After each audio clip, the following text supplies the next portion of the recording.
Hello basketball coaches and basketball players, my name is Alan from Al's Basketball Training, and today I am going to talk to you about when is a good time to take a timeout in basketball. So hello everyone, my name is Alan from Al's Basketball Training, and on this channel I usually show you basketball plays, drills, and skills, and on Tuesdays and Thursdays I show you individual training drills and skills. So if you like that stuff, hit that like button and subscribe. But anyways, today I am going to talk to you about a good time to take a timeout in basketball. But first, normally I have a big backlog of videos. I don't. This video was recorded yesterday night after I messed up my knee. I don't know what I did. I was playing basketball. It popped. It hurt. Now it's stiff. So yeah, that was fun. Any future videos from like 3 or a week and a half past, you might see me limping because yeah, it hurts. But anyways, getting back to the video, basically, I hope you like this shirt. No, this is not a sponsor. All my Al's basketball shirts are in the wash. They're sweaty. It's been hot. I've been playing a lot of basketball until that. So yeah, anyways, a good time to take a basketball timeout. Basically, in basketball, there are many different times where you can take a timeout. Some leagues have more timeouts than others. The average, at least from what I've heard, is at least usually around 2 30-second timeouts in the first half and second half, and 1 full timeout in the first and second half as well. But again, every league is different. So some leagues I have seen up here in Canada, they allow you to transfer your first half timeouts to the second half. It just depends. But personally, these are the ways that I personally run timeouts.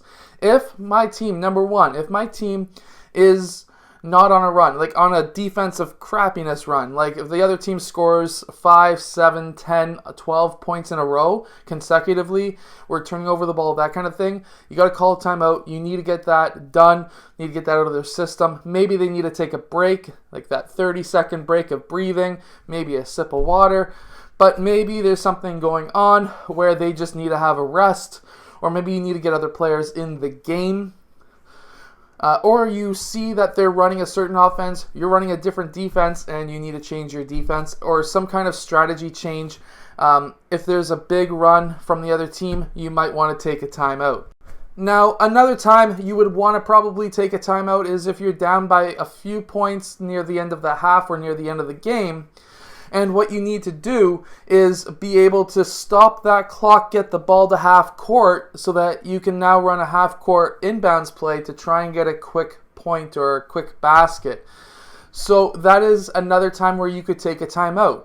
The other team scores, you call a timeout, that ball gets advanced to half court, and now you can have the ball at half court because every second counts, especially if you only have 3, 4, or 5 seconds left in the game. You want to get that ball up the court without that clock running, and a timeout does that for you. Now, something I have seen quite a bit in the NCAA games that I have watched last year is basically the timeouts when the player is about to shoot a free throw shot. So let's say you really want this player to really overthink, or the other player from the other team, you really want him to overthink his shot before he receives the ball. While the referee still has the ball in his hand, in some leagues you can still call a timeout because it's a dead ball. So you could call a timeout, 30-second timeout, and then you get your players in, you say, okay, this is what's going to happen. This is the play that we're going to run if we get the defensive rebound, the offensive rebound, blah, blah, blah. That kind of thing.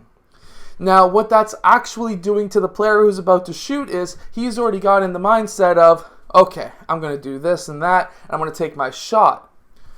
But now he's overthinking it. Now he's thinking, oh my God, I got to make this shot. And he's got a whole 30 seconds for that to really get on his mind of, I got to make this shot. I got to make this shot. I got to make this shot. And it works. I've seen this work many, many times. So if you have the ability to call a timeout when the other player is about to shoot a free throw and it's a decisive point that you need not being made, yeah, call a timeout and see what happens. It might just help you. Another time where you could take a timeout is very simple. If you are winning the game huge and you just want to get players into the game, if you want to minimize injuries to your top players, injuries, yeah.